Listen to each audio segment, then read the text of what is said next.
ട്രെയിലറിലൊക്കെ കണ്ട പോലെ എല്ലാം ഒരു മീറ്റർ ഹൈ ആയിട്ടുള്ള പരിപാടിയാണ്. ശരണ്യ പോലെ നമുക്കൊരു ശരണ്യയിൽ എന്റെ കഥാപാത്രം കുറച്ച് മെല്ലെ പോകണമെങ്കിൽ ഇത് കുറച്ച് ഹൈ ആണ്. എല്ലാം പൊടിക്ക് കയറ്റി വെച്ചിട്ടുള്ള ഒരു അഭിനയവും പടം മൊത്തത്തിൽ അങ്ങനെയാണ്. ഇവർ രണ്ടുപേരും കോമ്പോ ഭയങ്കര രസമാണ്. ഈ പടത്തില് എന്റെ അമ്പാനാണ്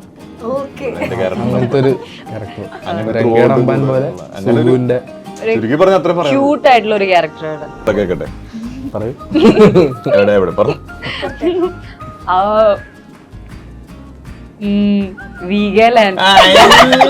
നല്ലൊരു ഇതായിരുന്നത്.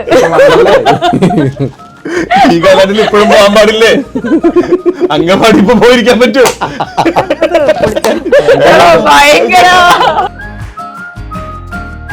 അപ്പൊ കുഞ്ഞിലെ തൊട്ടേ ലാലേട്ടന്റെ ഇങ്ങനെ സിനിമകൾ കണ്ട് സിനിമയിൽ അഭിനയിക്കണം അന്നോട്ടാണ് തോന്നി. കുഞ്ഞിലോട്ടേ പറയായിരുന്നു മോഹൻലാലിന് കൂടെ അഭിനയിക്കണം, മോഹൻലാലിനെ കണ്ടു. അങ്ങനെ കുഞ്ഞിലെ അങ്ങനെയാണ്, അതാണ് റീസൺ. ഇങ്ങോട്ട് വരുന്ന വഴിക്ക്, ഹോട്ടലിലേക്ക് വരുന്ന വഴിക്ക് നമ്മളെ പൊന്മാന്റെ പൈങ്കിളിയുടെ ഒക്കെ പോസ്റ്റർ അടുപ്പിച്ച് എല്ലായിടത്തും അവരെ സമയത്ത്. അപ്പൊ അത് കാണുമ്പോൾ ഭയങ്കര സന്തോഷമുണ്ട്. ഒരു പൈങ്കിളി ടീമാണ് നമ്മുടെ കൂടെ ഉള്ളത്. അനശ്വര രാജൻ, ജസ്മ, സജിൻ ഗോപു, റോഷൻ.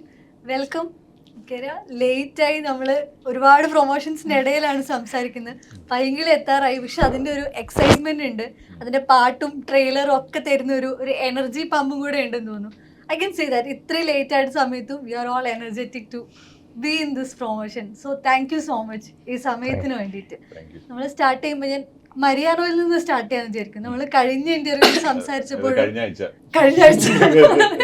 അതിനകത്ത് ബേസിൽ പറഞ്ഞിട്ടുണ്ടായിരുന്നു, മല പോലെ വന്ന മരിയാനോ പൈങ്കിളിയിൽ സുഖമായിട്ട് വരുന്ന ഒരു വല്ലാത്ത മാറ്റമാണെന്ന് പറഞ്ഞു. ട്രെയിലറിൽ അത് വൃത്തിക്ക് അത് മനസ്സിലാവുന്നുണ്ട്. അത് സോങ്ങിലും അതെ, അത് എൻറ്റയർലി ശരീരപ്രകൃതവും എല്ലാം എല്ലാ തരത്തിലും അതൊരു വലിയ മാറ്റമാണ്. ഈ ഒരു ജമ്പ് ഒരു കിക്ക് തരുന്നുണ്ടോ ഒരു ക്യാരക്ടറിൽ നിന്ന് മറ്റേ ക്യാരക്ടറിലേക്ക് എൻറ്റയർലി ഡിഫറെന്റ് ആയിട്ട് പോകുമ്പോൾ?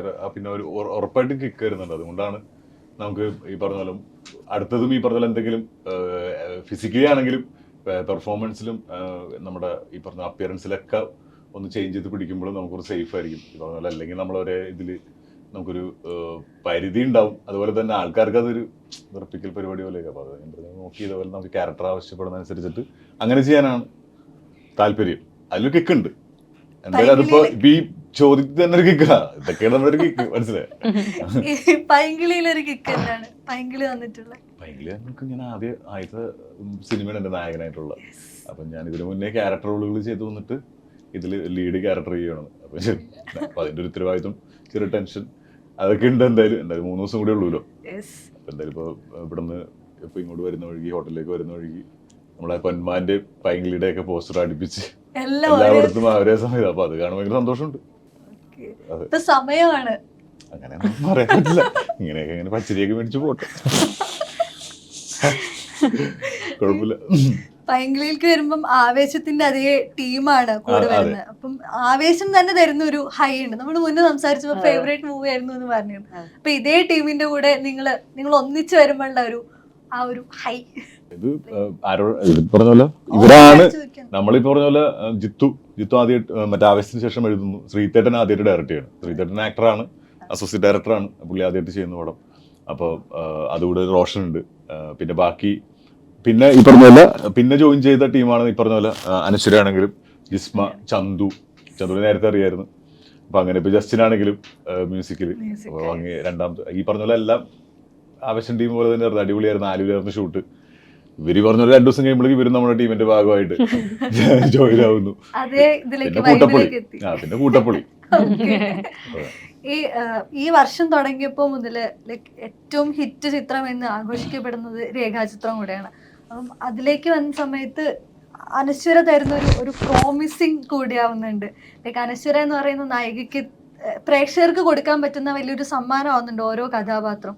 അത് ഓരോ വേഷത്തിനനുസരിച്ച് പ്രകൃതത്തിൽ വരുന്ന മാറ്റങ്ങൾ, ഓരോ ചേഷ്ടകളിൽ വരുന്ന മാറ്റങ്ങളൊക്കെ കൃത്യമായിട്ട് മനസ്സിലാവുന്നുണ്ട്.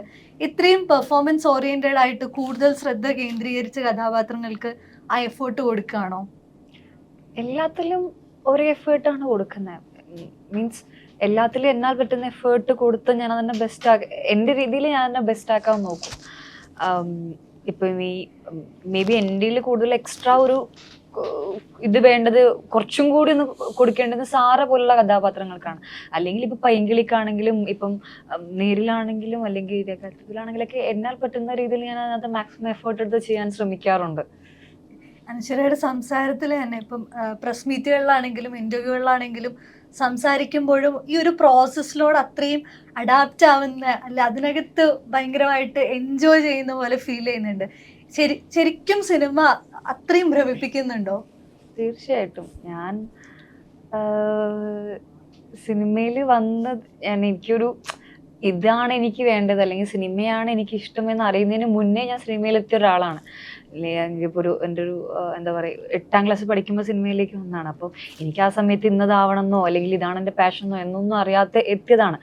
അപ്പം ഇതിൽ നിന്നാണ് ഞാൻ കുറേ കാര്യങ്ങൾ ഇവിടെ എത്തിക്കഴിഞ്ഞാൽ ഈ സിനിമയിൽ എത്തിക്കഴിഞ്ഞാൽ പിന്നെയാണ് കുറേ കാര്യങ്ങൾ ഞാൻ പഠിച്ചത്. ഇതിൽ നിന്നാണ് എനിക്ക് കുറേ സുഹൃത്തുക്കൾ ഉണ്ടായിരിക്കുന്നത്. ഇവിടെ നിന്നാണ് ഞാൻ എന്താ പറയുക പഠിച്ചതും അൺലേൺ ചെയ്തതും ഒക്കെ ഇവിടെ നിന്നാണ്. അപ്പം തീർച്ചയായിട്ടും ആ ഒരു പ്രോസസ്സൊക്കെ അഭിനയിക്കുന്നതാണെങ്കിലും അതിൻ്റെ പിന്നാമ്പുറത്ത് നടക്കുന്ന കാര്യങ്ങളാണെങ്കിലും എല്ലാം ഞാൻ ഒരുപാട് എൻജോയ് ചെയ്യുന്നുണ്ട്. അറ്റ് ദ സെയിം ടൈം എനിക്ക് ആൾക്കാരുടെ നിന്ന് കിട്ടുന്ന ഒരു അപ്രീസിയേഷൻ കൂടെ. അങ്ങനെ ഞാൻ ചെയ്യുന്നതിൽ എനിക്ക് അങ്ങനെ അത്ര അപ്രീസിയേഷൻ കിട്ടിയിട്ടുള്ള ആളല്ല ഞാൻ. അപ്പം ഇതിനകത്ത് ആൾക്കാർ എൻ്റെ ഓരോ കഥാപാത്രങ്ങളും ചില സിനിമകളും അതിലത്തെ കുറേ എക്സ്പ്രഷൻ ആണെങ്കിലും എല്ലാം ആൾക്കാർ ഓരോന്നിനെടുത്തിട്ട് അഭിനന്ദിക്കുമ്പോൾ ഒരുപാട് സന്തോഷം തോന്നാറുണ്ട് അതൊക്കെ. I can see that in the face.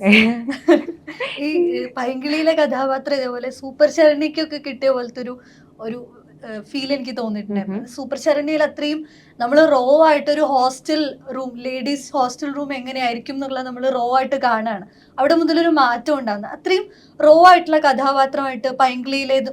Sorry, എന്റെ ക്യാരക്ടറിന്റെ പേര് ഷീബ ബേബി. റിവീൽ ചെയ്തിട്ടില്ലല്ലോ ട്രെയിലറിലില്ല. നമ്മൾ പറഞ്ഞിട്ടുണ്ടല്ലേ പോസ്റ്റേഴ്സിലൊക്കെ നമ്മൾ കുറച്ച് ദിവസമായിട്ട് കൊടുത്തിട്ടുണ്ട് ഷീബ ബേബി. ഈ കഥാപാത്രവും അതേപോലെ വളരെ റോ ആയിട്ട് തോന്നുന്നുണ്ട്, വളരെ റിയാക്ഷൻസിലൊക്കെ. റോ എന്ന് പറയാൻ പറ്റുമെന്ന് എനിക്ക് തോന്നാറില്ല. ഇത് കുറച്ച് അതെ പടം കാണുമ്പോൾ മനസ്സിലാവും. എന്ന് വെച്ചാൽ പടത്ത് മൊത്തത്തിലൊരു റോ ആണ്. പക്ഷെ ഈ ട്രെയിലറിലൊക്കെ കണ്ട പോലെ എല്ലാം ഒരു മീറ്റർ ഹൈ ആയിട്ടുള്ള പരിപാടിയാണ്. ശരണ്യ പോലെ നമുക്കൊരു ശരണ്യയിൽ എന്റെ കഥാപാത്രം കുറച്ച് മെല്ലെ പോകണമെങ്കിൽ ഇത് കുറച്ച് ഹൈ ആണ്. എല്ലാം പൊടിക്ക് കയറ്റി വെച്ചിട്ടുള്ള ഒരു അഭിനയവും പടം മൊത്തത്തിൽ അങ്ങനെയാണ്. ഇപ്പൊ ട്രെയിലറും നിങ്ങൾ ഇപ്പൊ ഒരു പാട്ട് ഇറങ്ങിയിട്ടുണ്ട്, അതൊക്കെ കാണുമ്പോൾ നിങ്ങൾക്ക് മനസ്സിലാവും അതൊരു എല്ലാം ഒരു മീറ്റർ ഹൈ ആക്കിയിട്ട് കുറച്ച് ലൗഡായിട്ടുള്ള പരിപാടിയാണ്. അങ്ങനെയാണ്. അതൊരു റോ എന്ന് പറയാൻ പറ്റില്ല അല്ലെ. ഇപ്പൊ ആവേശത്തിൽ നമ്മൾ പറയുമ്പോൾ കുറച്ചുകൂടെ കാരിക്കേച്ചർ നേച്ചർ ഉള്ള കഥാപാത്രങ്ങളാണെന്ന് പറയാറുണ്ട്. പൈങ്കിളിയിലും അതേ രീതിയാണോ? അല്ല അല്ല അല്ല അല്ല അല്ല അങ്ങനെ അത്രയും ഫിക്ഷൻ അത്ര കോമിക് ആയിട്ടുള്ള അല്ലെങ്കിൽ പറഞ്ഞ പോലെ അങ്ങനത്തെ ഒരു ക്യാരക്ടർ അല്ല.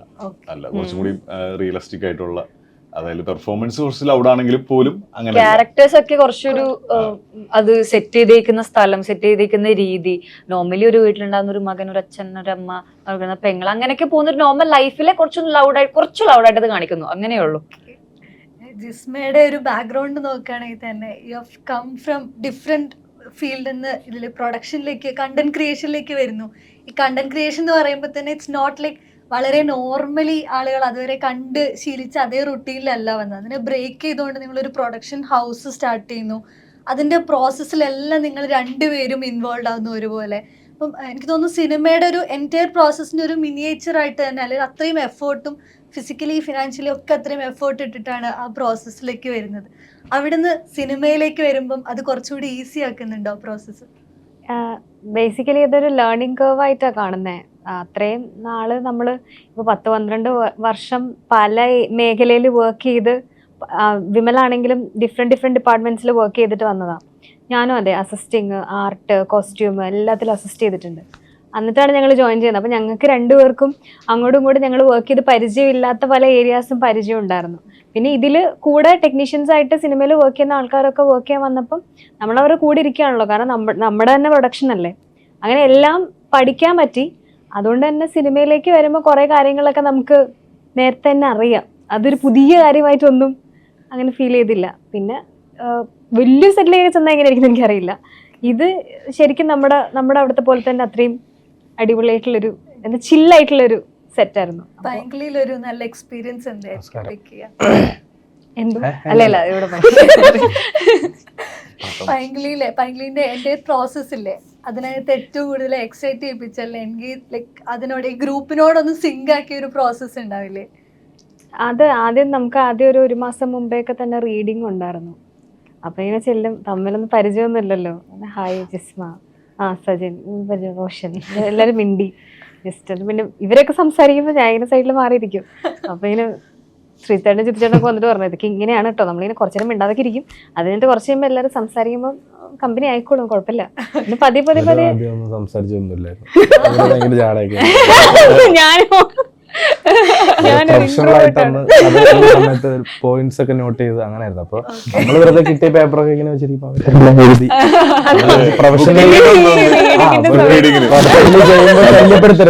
എക്സ്ട്രാ പെർഫോം ചെയ്യേണ്ട സാധനങ്ങളൊക്കെ എഴുതി വെച്ചിട്ട്. അതല്ല, റീഡിങ്ങിന്റെ സമയത്ത് നമ്മളിങ്ങനെ സംശയം തോന്നിയ കാര്യങ്ങളൊക്കെ ഇങ്ങനെ നമ്മള് ക്ലാസ് റൂമിലൊക്കെ കാണില്ലേ ഒരാള് സ്പെഷ്യൽ അല്ല, ഇവരൊക്കെ തെണ്ടികള്, ഇവരിതെന്താ ഇരുന്ന് എഴുതുന്നത്. ഞാൻ ശരി പോയി. പക്ഷെ എനിക്ക് തോന്നുന്നു ഈ ടീമിന്റെ തന്നെ ഒരു മെത്തേഡ് അങ്ങനെയാണെന്ന് തോന്നുന്നു. മുന്നേ രോമാഞ്ചത്തിന്റെ കാര്യത്തിലും ആവേശത്തിന്റെ കാര്യത്തിലൊക്കെ ഞാൻ ഈ കഥ കേട്ടിട്ടുണ്ട്.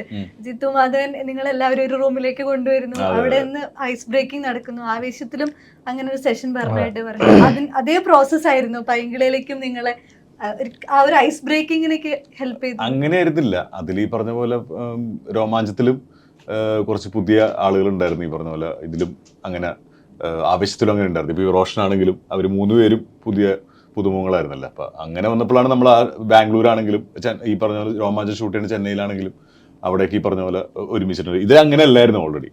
ഇതിപ്പോ ഓൾറെഡി സെറ്റിൽ വരുമ്പോ തന്നെ സെറ്റാണ്. അതിന് മുന്നേ ഉള്ള അല്ലേ അങ്ങനെ നോർമലി അതെ സെറ്റായി. അങ്ങനെ വരുന്നില്ല. ശ്രീതേട്ടന്റെ വേറൊരു മെത്തേഡായിരുന്നു. റോഷൻ വീണ്ടും ഇതേ ടീമിലേക്ക് തന്നെയാണ് വരുന്നത്. അതൊരു കംഫർട്ട് സോൺ ഉണ്ടാക്കുന്നുണ്ടോ? പിന്നെ ഉറപ്പായിട്ടും എനിക്ക് എന്റെ ഭയങ്കര കംഫർട്ട് സോണാണ് ജിത്തു ചേട്ടനും സജിൻ ചേട്ടൻ്റെ കൂടെ പെർഫോം ചെയ്യുന്നത് എല്ലാം. അപ്പൊ ആവേശത്തിലുള്ള സെയിം ആളുകൾ തന്നെ ഇതിലുണ്ടായിരുന്നത് ഭയങ്കര പെർഫോം ചെയ്യുമ്പോഴൊക്കെ നമുക്ക് ഭയങ്കര ഗുണമാണത്. എന്താ ഇവരുടെ മുമ്പിൽ നാണോ മാനോ ഒന്നും കാണിക്കേണ്ട ആവശ്യമില്ല. എന്നുവെച്ചാൽ പുറത്തു പോയി കാണിക്കാത്ത അങ്ങനെയല്ല, പക്ഷെ ഇവിടെ കുറച്ച് കൂടുതൽ ഫ്രീഡം ഉണ്ട്. അപ്പൊ അങ്ങനെ സഞ്ജറിന്റെ കൂടെ നിങ്ങളുടെ ആവേശത്തിലെ കോംബോ തന്നെ ഭയങ്കര ആളുകൾക്ക് ഭയങ്കര ഇഷ്ടപ്പെട്ടിട്ടുണ്ടായിരുന്നു. പൈങ്കിളിയിൽ വരുമ്പോ അതെങ്ങനെയാണ്? പൈങ്കിളിയിൽ വരുമ്പം ആവേശത്തിലിപ്പം എന്താ പറയണ്ട, ആവേശത്തിന്റെ നേരെ ഓപ്പോസിറ്റ് ആയിരിക്കും പൈങ്കിളിയില്. അതില് ഇവർ രണ്ടുപേരും കോംബോ ഭയങ്കര രസമാണ്. ആവേശത്തിൽ ഈ പടത്തില് എന്റെ അമ്പാനാണ് അങ്ങനത്തെ ഒരു ക്യാരക്ടർ, അമ്പാൻ പോലെ സുഗുവിന്റെ ചുരുക്കി പറഞ്ഞ അത്ര പറയാം. ക്യൂട്ട് ആയിട്ടുള്ള ഒരു ക്യാരക്ടറാണ്. ക്യൂട്ട്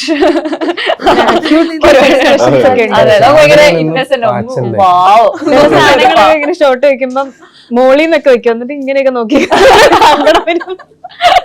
ഇതിലെന്റെ ക്യാരക്ടറിന്റെ ഒരു പാച്ചലെന്നാ. സഞ്ജയന്റെ ക്യാരക്ടറിന്റെ നെയിം സുജിത് കുമാർ. അപ്പൊ സുചേട്ടന്റെ അടുത്ത് നന്നാവാനായിട്ട് വന്നിരിക്കുന്ന ഒരാൾ. സുചേട്ടനോട് സ്നേഹമാണ്. അപ്പൊ അങ്ങനെ എപ്പോഴും ആൾക്കാര് ഒരു ലക്കി ഫാക്ടർ ആയിട്ട് പറയുന്ന ഒരു ഡയറക്ടറാണ്. ഏത് സിനിമയിലുണ്ടോ സിനിമകളൊക്കെ ഹിറ്റ് ആണ് എന്നുള്ള ഓൾറെഡി ഒരു നോഷൻ ഉണ്ട്. അത് പൈങ്കിളിയിലൊരു ഞങ്ങള് പറഞ്ഞു അഭിനയിക്കാൻ പറഞ്ഞു കൊറേ സാധനം നിർബന്ധിച്ച് വേണ്ട നടക്കൂല ഇത് മാത്രമല്ല രാഷ്ട്രപതി നടക്കൂല വേണ്ടെന്ന് പുള്ളി എന്താ ചെയ്തില്ല. അല്ലെങ്കിൽ ഞങ്ങൾ അത് കുറച്ചുകൂടി ഒരു കോൺഫിഡൻസ് ഡയറക്ഷനിൽ വന്ന സിനിമകളും അദ്ദേഹത്തിന്റെ ഹിറ്റ് തന്നെയായിരുന്നു. അതെ അതെ, വർക്ക് ചെയ്ത പടങ്ങളെല്ലാം എനിക്ക് വേണമെങ്കിൽ ഈ അസോസിയേറ്റ് ചെയ്യുന്ന പടങ്ങളിലാണ് കൂടുതൽ അഭിനയിച്ചേക്കുന്നത്. അല്ലാതെ കുറവാണ്. ആ ടീമിൽ തന്നെ ഉള്ള പടങ്ങളാണ്. ശ്രീജിത്തേട്ടന്റെ ഒരു പ്രോസസ് എങ്ങനെയായിരുന്നു? ശ്രീധരന്റെ പ്രോസസ് ഞാൻ രോമാഞ്ചത്തിൽ വെച്ചാണ് ശ്രീധരൻ ആദ്യമായിട്ട് കാണുന്നത്. അതിന് മുന്നേ ഫേസ്ബുക്കിലൊക്കെ ഫ്രണ്ടായിരുന്നു. അപ്പൊ അങ്ങനെ സംസാരമൊന്നുമില്ല, എനിക്കറിയാം. അപ്പോൾ പടത്തിലൊക്കെ കണ്ടിട്ടുണ്ട്, മഹേഷിന്റെ പ്രതികാരത്തിലും മായനദിയിലും കുമ്പളങ്ങി നൈറ്റ്സിലൊക്കെ കണ്ടിട്ടുണ്ട്. അപ്പോൾ അതിനുശേഷം നോട്ട് ചെയ്തിട്ടുണ്ട്, ചെറിയ ക്യാരക്ടർ ആണെങ്കിൽ പോലും. പക്ഷേ പുള്ളി ഇങ്ങനെ ഡയറക്ഷൻ ടീമിലാന്നുള്ള എനിക്ക് അറിയില്ലായിരുന്നു.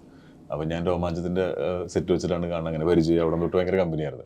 പിന്നെ ഇങ്ങനെ സംസാരിച്ച് പിന്നീട് ഈ പറഞ്ഞ പോലെ ആവേശത്തിലും വർക്ക് ചെയ്ത് അപ്പോഴൊന്നും ഇത് സംസാരിച്ചില്ല. അങ്ങനെ പൊന്മാൻ വർക്ക് ചെയ്യുമ്പോഴാണ് ജിത്തു എന്നെ വിളിച്ചിട്ട് ഈ കാര്യം പറയുന്നത്. അങ്ങനെ ശ്രീധരൻ അപ്പോൾ ആ സമയത്തൊക്കെ ശ്രീധരൻ ഇങ്ങനെ പടം ചെയ്യാൻ വേണ്ടിയിട്ട് ഇങ്ങനെ നോക്കിക്കൊണ്ടിരിക്കുന്നത് നല്ലൊരു സ്ക്രിപ്റ്റൊക്കെ ആയിട്ട്. അപ്പോൾ ഇതങ്ങനെ കറക്റ്റ് കറങ്ങി തിരിഞ്ഞ് വന്ന് ഞാൻ ജോയിൻ ചെയ്യുന്നു. ഞങ്ങളപ്പോൾ അതേപോലെ തന്നെ ഭയങ്കര ചില്ലായിട്ട് അടിപൊളിയായിട്ട് ഷൂട്ട് ചെയ്യുന്നു. അതങ്ങനെയാണ് അതിൻ്റെ പ്രോസസ്സ്. ഇതില് വേറൊരു ലക്കി ഫാക്ടർ എനിക്ക് തോന്നുന്നു ഫഹദ് ഫാസിൽ ആൻഡ് ഫ്രണ്ട്സിന്റെ പ്രൊഡക്ഷൻ കൂടെ വരുന്നുണ്ട്. അതും ഒരു ലൈക് നമുക്ക് കോൺഫിഡൻസ് അതാണ് ആവേശത്തിന്റെ സെയിം ടീം എന്ന് പറഞ്ഞത്. അതൊക്കെ അഭിനയിക്കുന്നില്ലെന്നുള്ളൂ, പക്ഷെ എല്ലാം ബാക്കിൽ എല്ലാം സെറ്റ് ചെയ്യുന്നുണ്ട്. കുറച്ച് സഡൻ റെസ്പോൺസിലേക്ക് ഒരു ചെറിയ റാപ്പിഡ് ഫയർ പോലെ ഞാൻ പ്രിപ്പയർ ചെയ്ത് വന്നിട്ടുണ്ട്. പക്ഷെ ആദ്യമായിട്ടാണ് ഞാൻ റാപ്പിഡ് ഫയർ. ഓക്കെ, ഞാൻ ആരിൽ സ്റ്റാർട്ട് ചെയ്യണം? റാപ്പിഡ് ഫയർ എല്ലായിടത്തും അല്ല, ഓരോരുത്തരടുത്ത്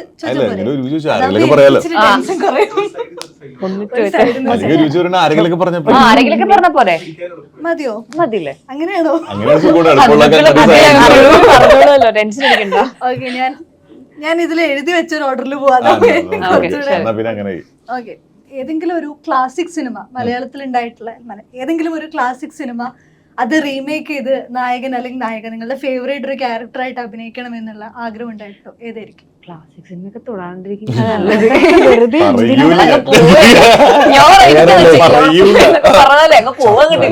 ഈ നമ്മള് കണ്ണാടിയുടെ മുമ്പിലൊക്കെ ഇന്ന് ചെയ്ത് നോക്കാറുള്ള അങ്ങനെ എക്സ്പീരിയൻസ് ഇല്ല? പുറത്ത് പറയരുതല്ലോ.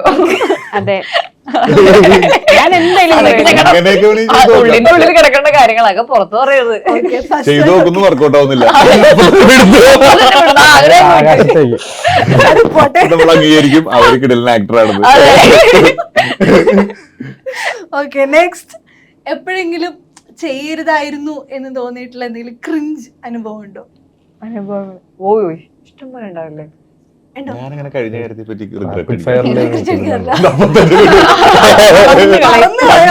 സാധനത്തിനൊക്കെ പറ്റി ആലോചിക്കാറില്ല, വിട്ടപ്പോയി. റാപ്പിഡ് ഫയർ നിൽക്കത്തില്ല, കൊറേ ആലോചിച്ചു. ഇനി എപ്പോഴെങ്കിലും ഒരു ചാൻസ് കിട്ടുകയാണെങ്കിൽ when you get a chance to travel with your inner child, നിങ്ങൾക്ക് പോവാൻ ഇഷ്ടമുള്ള ഒരു സ്ഥലം? ഓ, നല്ല ചോദ്യം. അങ്കമാടി. അതില് മാത്രം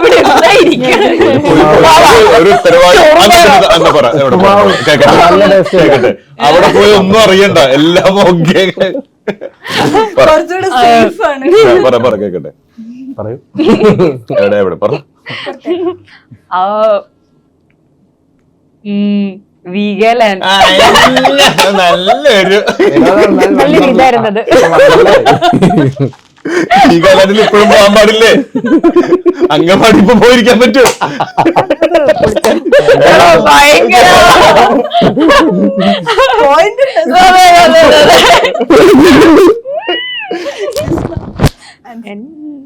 എനിക്ക് എന്റെ അപ്പയുടെ തറവാട്, അതെ, ഗ്രാൻഡ് പേരൻസ് ഒക്കെ പോയില്ലേ, അപ്പൊ അത് മിസ് ചെയ്യുന്നുണ്ട്.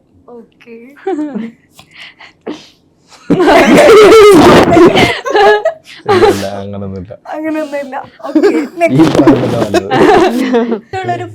Romantic character? ഇഷ്ടമുള്ള റൊമാൻറ്റിക് ക്യാരക്ടറോ?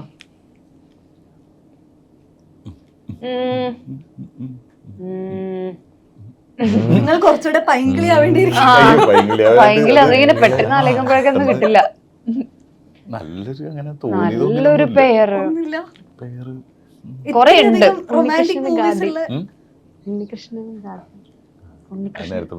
സിനിമയിലാണോ റിയൽ ലൈഫിലാണോ? പറഞ്ഞോ.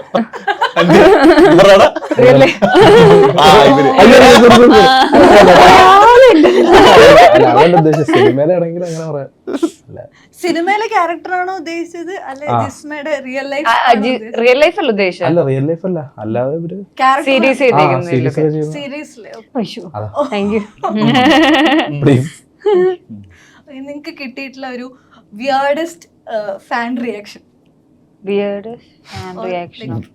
ഷോക്ക് ചെയ്തിട്ടുള്ള? മുന്നേ പറഞ്ഞിട്ടുണ്ട്, മെസ്സേജ് കിട്ടിയ കഥ പറഞ്ഞിട്ടുണ്ട്. ചുരുളിയുടെ പക്ഷെ അതങ്ങനെ എനിക്ക് വേറായിട്ട് തോന്നിയില്ല, എനിക്ക് ഹാപ്പി ആയിട്ട് തോന്നി. അവര് ഒരിക്കലും ഞാൻ റിപ്ലൈ ഹായ് എന്ന് പറഞ്ഞപ്പോഴേക്കും അവര് അയ്യോ ചേട്ടാ ഞങ്ങൾ ചുമ്മാ അയച്ചതാ. ചുരുളി ഇറങ്ങിയ സമയത്ത് എനിക്ക് ഫുൾ തെറിയായിരുന്നു, hi dash hi bro reply, അയ്യോ സന്തോഷം കൊണ്ട് അയച്ചാണ് ചേട്ടാ. അത് നല്ല താളത്തില് നീളത്തിലൊക്കെ. അതിനുശേഷം അങ്ങനത്തെ എന്തെങ്കിലും എക്സ്പീരിയൻസ് ഉണ്ടായിട്ടുണ്ടോ? അതിനുശേഷം ഈ അടുത്തൊന്നും ഉണ്ടായിട്ടില്ല, അങ്ങനെ ഉണ്ടായിട്ടില്ല. പിന്നെ പറയാൻ പറ്റാത്ത കുറച്ച് കാര്യങ്ങളൊക്കെ ഉണ്ട്, അത് പറഞ്ഞു വിഷയം. എനിക്ക് അങ്ങനെ ഒന്നും ഉണ്ടായിട്ടില്ല. തുടങ്ങിയിട്ടല്ലേ ഉള്ളൂ, ഇപ്പൊ കുറച്ചുകൂടെ കഴിയും. വിയേഡായിട്ടൊന്നുമില്ല. മറന്നു അത് അല്ല, ഭയങ്കര കോമഡി ആയിട്ടുള്ള അനുഭവം ഉണ്ടായിട്ടുണ്ട്. ആവേശത്തിന്റെ ഇന്റർവ്യൂവിനായിട്ട് അല്ല ഓഡിഷനായിട്ട് ജിത്തുചേട്ടൻ വിളിച്ചേക്കുക. അപ്പൊ ഞാൻ ഫസ്റ്റ് ടൈം ജിത്തുചേട്ടനെ കാണുക. അപ്പൊ അമ്പൂക്കാട് വീട്ടിലായിരുന്നു ഓഡിഷൻ. അപ്പൊ ജിത്തുചേട്ടൻ ഇങ്ങനെ വഴി പറഞ്ഞ ഫ്രണ്ടിൽ തന്നെ ഇപ്പൊ ഉണ്ട്. നമ്മൾ കണ്ട് അപ്പൊ എന്റെ ജീവിതത്തിൽ ആദ്യമായിട്ടാണ് ഒരാള് റോഷൻ ഷാനവാസ് അല്ലേ എന്ന് പറഞ്ഞ അന്ന് ഒരു ഒമിനി ഇങ്ങനെ ഫ്രണ്ടിൽ പോയിട്ട് തിരിച്ച് റിവേഴ്സ് വന്ന് വണ്ടി ചാടി ഇറങ്ങി പുള്ളി വന്ന് ഫോട്ടോ ഒക്കെ എടുത്ത് അവിടെ ഒക്കെ ബ്ലോക്ക് ആയി. അപ്പൊ ജിത്തുചേട്ടൻ നീ ഇത്ര ഫേമസ് ആയിരുന്നു. ഞാൻ പറഞ്ഞു ഇല്ലേട്ടാ ആദ്യമായിട്ടാണ് ജീവിതത്തിൽ അങ്ങനത്തെ അനുഭവം ഉണ്ടായിട്ടുണ്ട്. അത് കറക്റ്റ് സ്ഥലത്തായിരുന്നു. കലവര. ഓക്കെ, ഇന്ന് ഞാൻ അടുത്ത ക്വസ്റ്റ്യനിലേക്ക് പോവാം. ഒരു നടനാവണം അല്ലെങ്കിൽ നടിയാവണം എന്ന് തോന്നിപ്പിച്ചിട്ടുള്ള ലൈഫിലൊരു പെർട്ടിക്കുലർ സംഭവം അല്ലെങ്കിൽ ഒരു ആക്ടർ അല്ലെങ്കിൽ ഒരു സിനിമ അങ്ങനെ എന്തെങ്കിലും ഉണ്ടോ? എന്റെ ആദ്യത്തെ സിനിമ തിയേറ്ററിൽ നിന്ന് കണ്ടപ്പോ അപ്പോഴാണ് തീരുമാനിക്കല്ല, അപ്പൊ ഇങ്ങനെ അഭിനയിക്കുക, പിന്നെ അടുത്ത സിനിമകൾ ചെയ്യാന്നൊക്കെ തോന്നി. അതെ. അതിന് മുന്നേ എക്സൈറ്റ്മെന്റ് തോന്നിയിട്ടില്ല? എക്സൈറ്റ്മെന്റ് തോന്നിയിട്ടുണ്ടോ? നാടകം മോണായിട്ടൊക്കെ ചെയ്യുന്ന സമയത്ത്. പക്ഷെ സിനിമയിലൊന്നും നമ്മൾ വിചാരിക്കില്ലോ, സിനിമയ്ക്ക് വേറെ ഏരിയ അങ്ങനെ നമ്മൾ വിചാരിക്കില്ല. ഇഷ്ടമാണ് അഭിനയിക്കാൻ, അത്ര ഉണ്ടായിരുന്നു. നമ്മളീ പറഞ്ഞല്ലോ ഒരെണ്ണത്തിൽ ഇങ്ങനെ അല്ല എല്ലാ സിനിമകളും ഇങ്ങനെ കണ്ടു ട്രൈ ചെയ്യണം. പക്ഷെ ഉറപ്പിക്കുന്നത് തിയേറ്ററൊക്കെ നാടകമൊക്കെ ചെയ്യുന്ന സമയത്ത് നമ്മള് പിന്നെ അതിലും ഏറ്റവും വലിയ കോമഡി എന്ന് വെച്ച് കഴിഞ്ഞാൽ നമ്മൾ ഈ സിനിമയുടെ പുറകെ എടുക്കുന്നുള്ളൂ നാട്ടുകാരും ബന്ധുക്കളും വീട്ടുകാരും എല്ലാവരും അറിഞ്ഞിട്ട് പിന്നെ ഫ്രണ്ട്സ് ഒക്കെ അറിഞ്ഞിട്ട് ചോദിക്കൂലോ എന്തായിരുന്നു. പിന്നെ അതിൽ നിന്ന് ബാക്കൗട്ട് ആവാൻ പറ്റില്ല. പിന്നെ നമ്മൾ തോറ്റ് ഇറങ്ങിപ്പോയല്ലോ, പിന്നെ നമുക്ക് അത് കൊണ്ടുവരാന്നുള്ളതാണ്. അതാണ് ഒരു പരിപാടിയായിട്ട് എനിക്ക് തോന്നിയത്. എനിക്ക് ഇങ്ങനെ ഞാൻ ഭയങ്കര ലാലേട്ടൻ ഫാനാണ്. അപ്പൊ കുഞ്ഞിലെ തൊട്ടേ ലാലേട്ടൻ്റെ ഇങ്ങനെ സിനിമകൾ കണ്ട് സിനിമയിൽ അഭിനയിക്കണം അന്നോട്ടാണ് തോന്നി തുടങ്ങിയത്. കുഞ്ഞിലോട്ടേ പറയായിരുന്നു മോഹൻലാലിനെ കൂടെ അഭിനയിക്കണം, മോഹൻലാലിനെ കാണും. അങ്ങനെ കുഞ്ഞിലെ അങ്ങനെയാണ്, അതാണ് റീസൺ. മോഹൻലാലിനെ ഇങ്ങനെ പല പല പല ക്യാരക്ടേഴ്സിൽ കണ്ട് ചേട്ടനായിട്ടും അച്ഛനായിട്ടും. മോഹൻലാലാണ് അപ്പൊ സിനിമയിലേക്ക്. അതെ അതെ, ഉറപ്പായിട്ടും. എനിക്ക് ശരിക്കും ആദ്യം ആഗ്രഹം സിനിമാറ്റോഗ്രഫി ആയിരുന്നു. അപ്പൊ അങ്ങനെ പിന്നെ അതിന്റെ ഇതില് പടമൊക്കെ കണ്ട് ഇപ്പൊ സൈഞ്ഞേട്ടൻ പറഞ്ഞ അങ്ങനെ ഒരുപാട് പടങ്ങൾ കണ്ടിട്ട് അങ്ങനെ തോന്നിയതാണ്. ഓക്കെ, ഞാൻ അടുത്ത് ചോദിക്കാതിരിക്കുന്നത് അതായിരുന്നു. ഒരു ആക്ടർ അല്ലെങ്കിൽ ലൈക് ബിഹൈൻഡ് ദ ക്യാമറ നിങ്ങൾ ലൈക് സെലക്ട് ചെയ്യുമായിരുന്ന ഒരു റോള്? Direction and writing. അങ്ങനെ ഒരു ഉദ്യമത്തിന് സാധ്യതയുണ്ടോ? ഇപ്പൊ അങ്ങനെ ഒരു ഉദ്ദേശമില്ല. എന്തായാലും ചിലപ്പോ സംഭവിക്കാം, അറിയില്ല. ഇപ്പൊ എന്തായാലും അങ്ങനെ ഒരു പ്ലാൻ ഇല്ല. ഇതൊന്നും ആദ്യം മര്യാദ ചെയ്തിട്ട് ഉള്ളത് മര്യാദ ചെയ്തിട്ട് മുന്നോട്ട് എന്നിട്ട് പിന്നെ ആലോചിക്കാന്ന് വിചാരിച്ചു. Very good. എനിക്കൊന്ന് ഒരുപാട് ഏരിയകൾ ടച്ച് ചെയ്തിട്ടുണ്ട്. അതിൽ ഏതെങ്കിലും ഒന്ന് ചൂസ് ചെയ്യാൻ? ഇപ്പൊ ചാനലിലൊക്കെ ചെയ്യുന്ന പ്രൊഡക്ഷൻ ഡിസൈനാ, ആർട്ട്, കോസ്റ്റ്യൂം, കാസ്റ്റിംഗ്, അതൊക്കെ ഭയങ്കര ഇഷ്ടം. ചെയ്യാൻ ഭയങ്കര ഇഷ്ടം. ഇതൊക്കെ ഇഷ്ടം. എല്ലാം ചെയ്യും ഞാൻ എന്ത് വേറെ വഴിയില്ലാത്തോണ്ട്. പക്ഷെ ഇഷ്ടം പ്രൊഡക്ഷൻ ഡിസൈൻ ഭയങ്കര ഇഷ്ടം. അത് ഔട്ട് വരുമ്പോ ഒരു പ്രത്യേക. അതെ അതെ, ഭയങ്കര. I understand. Anaswara, direction department അങ്ങനെ ആഗ്രഹം തോന്നിയിട്ടുണ്ട് ഡയറക്റ്റ് ചെയ്യണം?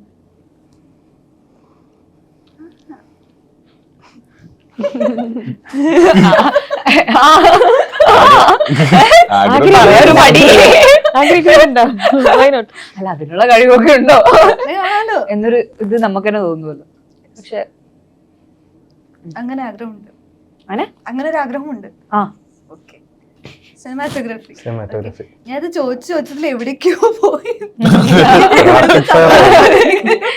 പൈങ്കിളി വാലന്റൈൻസ് ഡേക്ക് റിലീസിനെത്താണ്. ഒരുപാട് സിനിമകളുണ്ട്.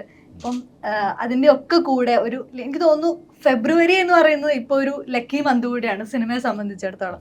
അതിന് പൈങ്കിളി എത്തുമ്പോൾ വാട്ട് ഈസ് യുവർ എക്സ്പെക്ടേഷൻ? എന്താണ്, എല്ലാവർക്കും വർക്കാവുന്ന വിചാരിക്കുന്നു. എല്ലാവർക്കും ഭയങ്കര കണക്റ്റാവും. എല്ലാവരോടും ഭയങ്കര നമ്മൾ പടം കണ്ടാണ് എല്ലാവർക്കും ഇഷ്ടപ്പെടും. അതായത് എല്ലാ ഈ പറഞ്ഞ പോലെ ഫാമിലിക്കാണെങ്കിലും പിള്ളേർക്കാണെങ്കിലും യൂത്തന്മാർക്കാണെങ്കിലും എല്ലാവർക്കും കാണാൻ പറ്റിയ എന്റർടൈനറാണ്. ഇപ്പൊ ഇന്നലെ യു ക്ലീൻ സർട്ടിഫിക്കറ്റ് കിട്ടി. Clean U.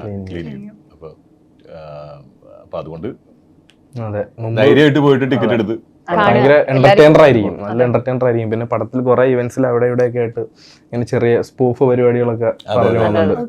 അതായത് നമ്മൾ മുന്നേ കണ്ട് മറന്ന കുറെ പടങ്ങളില്ലേ, ചിരിച്ച് പഴയ ഒരുപാട് പടങ്ങൾ, അതിന്റെയൊക്കെ ഒരു സ്പൂഫ് പരിപാടി ഏറായിട്ട് ഈ പടത്തിലൊക്കെ ഉണ്ട്. അപ്പൊ നമുക്ക് സീനുകൾ കാണുമ്പോൾ അങ്ങനെയൊക്കെ കുറച്ച് നമുക്ക് കണക്ട് ആവും. അതേപോലെ എന്തായാലും സർപ്രൈസസ് അതെ അതെ അതെ ഉറപ്പായിട്ടും ഫ്രീ ഒരുപാട് മൈൻഡ് events ആയിട്ടിരുന്ന് ഉണ്ട്. പോയിരുന്ന് കാണാൻ പറ്റുന്ന ഒരു പടം. ഫ്രീ മൈൻഡ് ആയിട്ട് വെറുതെ തിയേറ്ററിൽ പോയി ചിരിച്ച് പോസ്റ്റേഴ്സ് കാണുമ്പോൾ തന്നെ മനസ്സിലാവുള്ളേ ഒരു കളർ. ഭയങ്കര ഹാപ്പി, Yes. ഭയങ്കര കളർഫുൾ. അതെ. ജസ്റ്റിന് 8 പാട്ട് ചെയ്തിട്ടുണ്ട്, 8 പാട്ടുണ്ട്. Okay. ഇതിപ്പോ 2 ഒരെണ്ണം ഇറങ്ങി, പിന്നെ ഹാർട്ട് അറ്റാക്ക് നേരത്തെ ഇറങ്ങി. അപ്പൊ എല്ലാം കൊണ്ട് അടിപൊളിയായിരിക്കും. പാട്ടുകൾ ഭയങ്കര ഫീൽ വരുന്നുണ്ട്. ലൈക്ക് ഓവർ ദ ടോപ്പ് ആയിട്ട് നിൽക്കുന്ന ഒരു ഫീൽ ഉണ്ട്. ഒരുപാട് സർപ്രൈസ് ഉണ്ട് ഒരുപാട് surprise പാട്ടില് അല്ലേ?